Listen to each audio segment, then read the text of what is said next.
Shalom. Ce Shabbat, nous allons lire Parashat Bechukotai. Exceptionnellement, cette année, Behar et Bechukotai sont séparés et nous aurons Bezrat Hashem à lire Bamidbar juste avant Shavuot. Comme la tradition le veut, Bamidbar Sinaï précède la lecture de la Torah de Shavuot.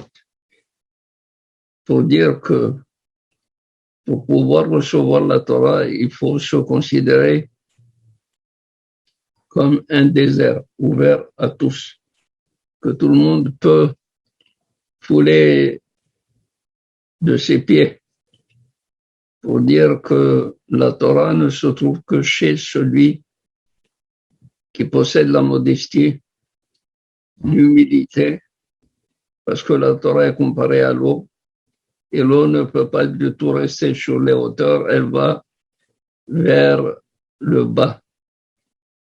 C'est-à-dire, elle ne se trouve pas chez les orgueilleux qui se considèrent comme hautains, mais chez ceux qui sont humbles et modestes. Ceci étant, Bechukota également doit précéder Shavuot, parce qu'il y a des reproches, des réprimandes, il y a les bénédictions, les malédictions en cas de désobéissance et les bénédictions qu'Akadosh Baruch Hu promet à ceux qui appliquent les mitzvot.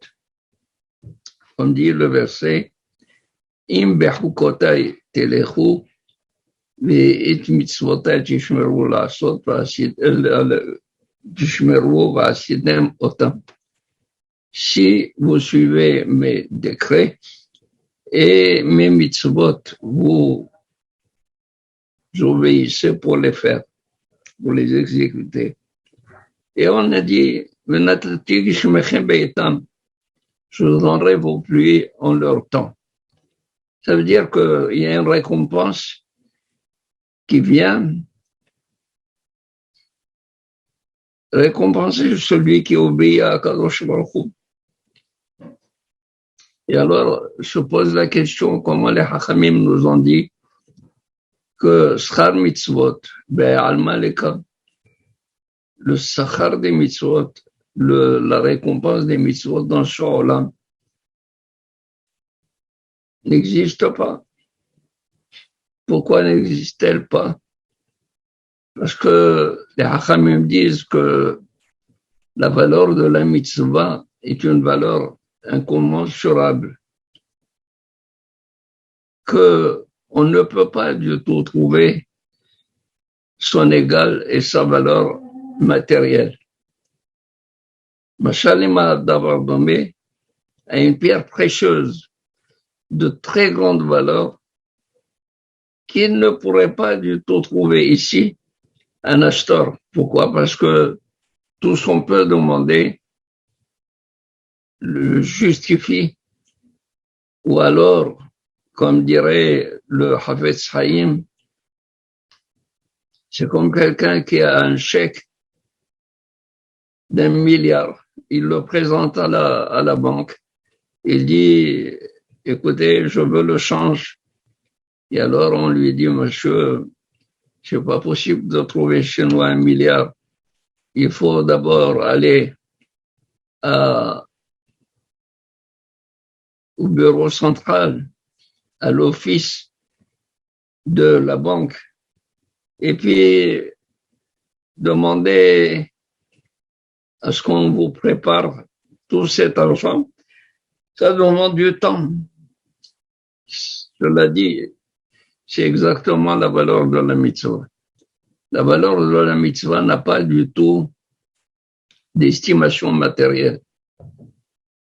Dans la Gemara, on rapporte que un des Talmidim de Rabbeinu Akadosh, de Rabbi Yehuda Anassi, il a entendu le jeudi soir tout le monde courir et dire, nous allons aller chez notre patron pour nous donner de l'argent, notre paye de la semaine pour pouvoir aller acheter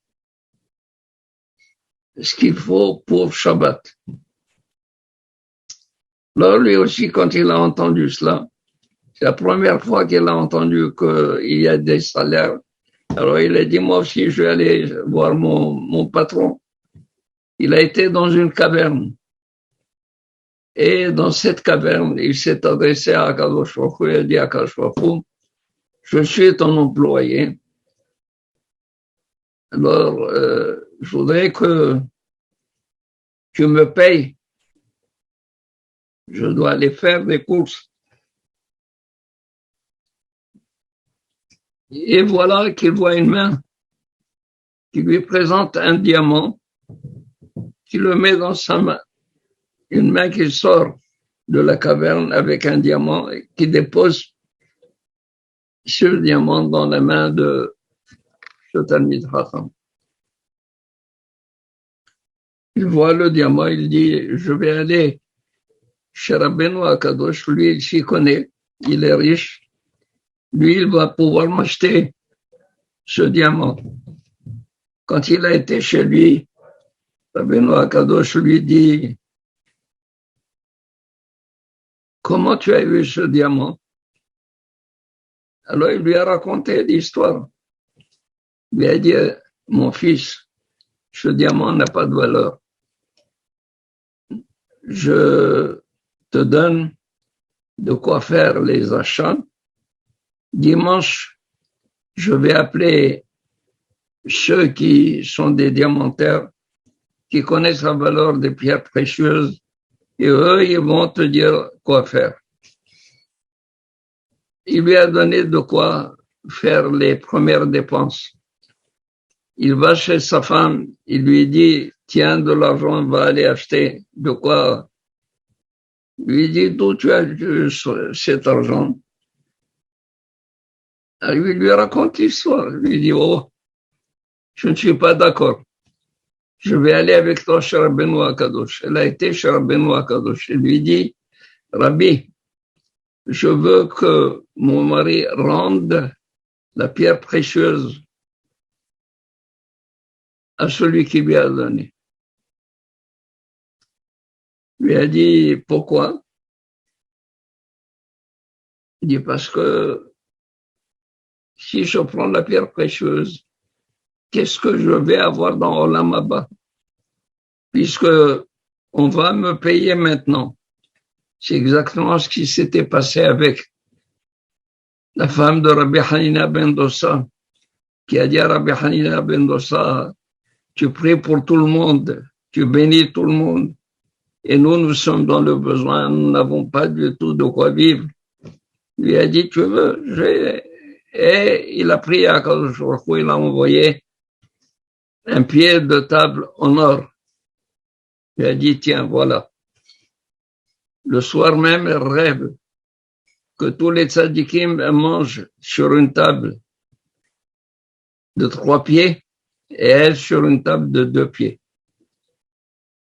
En se réveillant, elle a dit non, je regrette, je ne veux plus de cette récompense. Qu'est-ce qu'il a fait Rabbi Hanina ben Dossa?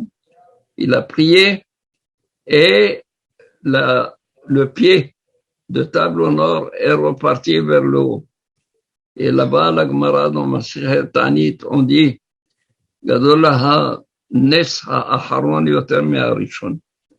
Et plus grand le miracle, le dernier miracle, que le premier. Parce que Minashamayim, quand on donne et on ne reprend pas.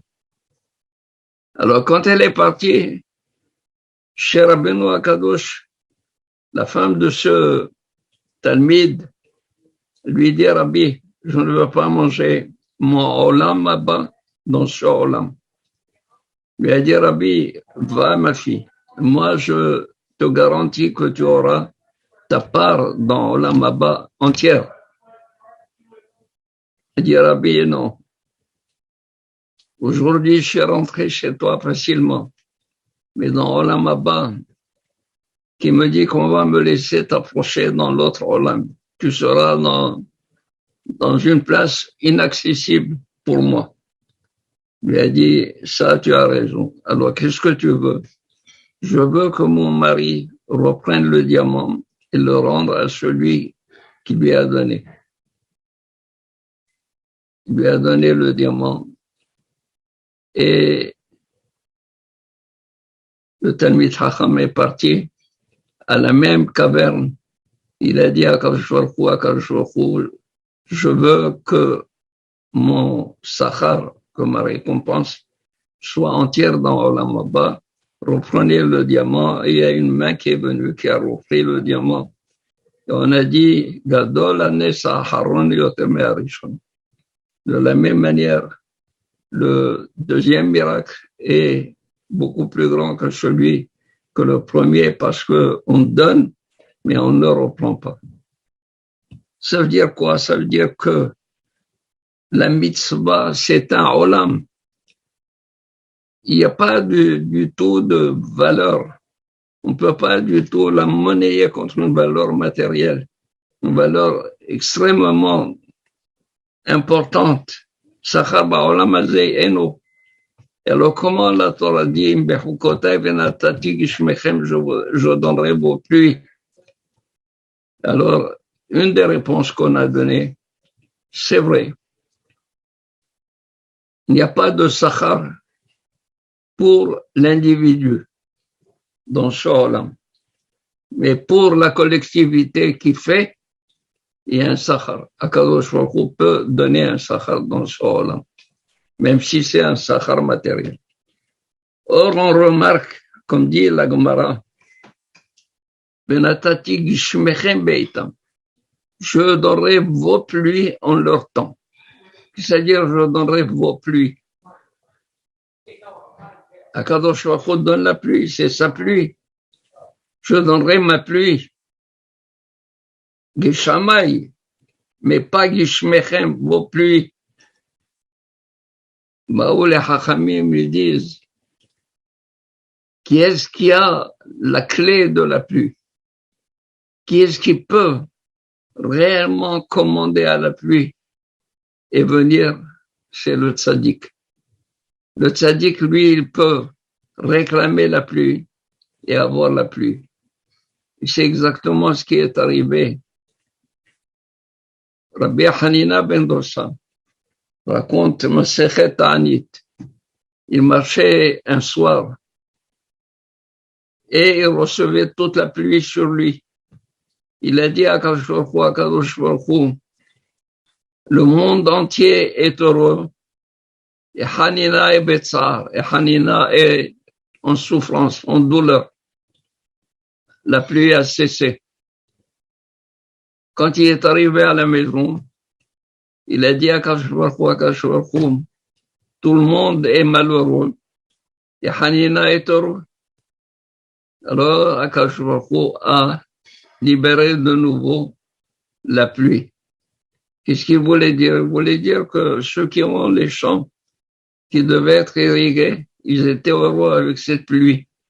Mais Rabbi Hanina ben Dosa qui marchait seul et qui se mouillait, qui recevait toutes les flaques d'eau, c'était pour lui une souffrance. Alors il fallait qu'il passe. Il a arrêté la pluie. Quand il est rentré à la maison et qu'il était bien au chaud, il a dit, moi je suis heureux, les autres sont malheureux. Libère la pluie. Il se trouve que la pluie était entre les mains de qui? C'est entre les mains de Rabbi Hanina ben Dosa. C'est exactement ce qui s'est passé au XIIIe siècle en Espagne, alors qu'il y avait une sécheresse. Le roi d'Espagne a convoqué les Juifs, il leur a dit, le rabbin, la communauté, il leur a dit, je vous donne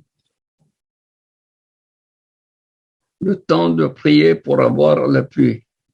Si jamais nous n'avons pas de pluie, vous êtes chassés et vos prières seront saisies. Ils ont prié Et le Rav de la ville leur a dit, écoutez, prions, parce que là, nous, Hammaï, l'eau nous appartient. C'est nous qui allons commander à ce que l'eau revienne. Eh bien, c'est ce qu'il y a eu. Ça veut dire que la pluie, la clé de la pluie est entre vos mains. Vous pourrez commander à Tzadik Gozer et à Kadosh Baruch Hu Mekayem. Le Tzadik, il décrète et à Kadosh Baruch Hu lui-même, il applique, il exécute ce que le Tzadik a demandé. Voilà donc que les bénédictions qui sont dites là-dedans sont en réalité des bénédictions qui peuvent arriver par la bouche du Tzadik. On dit que Hanina ben Dossa, Rabbi Hanina ben Dossa, tout le monde vivait, toute la société, tout le peuple d'Israël en son temps, vivait du mérite de Rabbi Hanina ben Dossa. Rabbi Hanina ben Dossa, Dailo Bekaf Shel Harubin, mais Aref Shabbat le Aref Shabbat. Et lui, il se suffisait d'un cave, d'une mesure de Karoub, de Aref Shabbat, de la veille de Shabbat à la veille de Shabbat. Et pourquoi?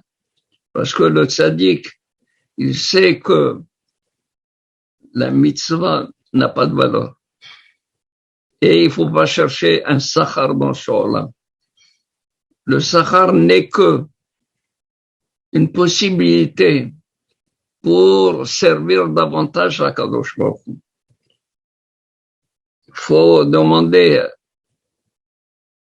à Kadosh Baruch Hu d'avoir une bonne situation pour pouvoir aider ceux qui sont dans le besoin, mais non pas avoir une bonne situation pour une bonne situation, parce que ça ne rime à rien.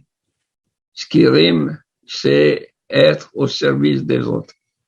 Et la récompense qui sert la possibilité d'exécuter d'autres mitzvot n'est pas une récompense, n'est qu'une hachara, n'est qu'une préparation au fait de faire d'autres mitzvot.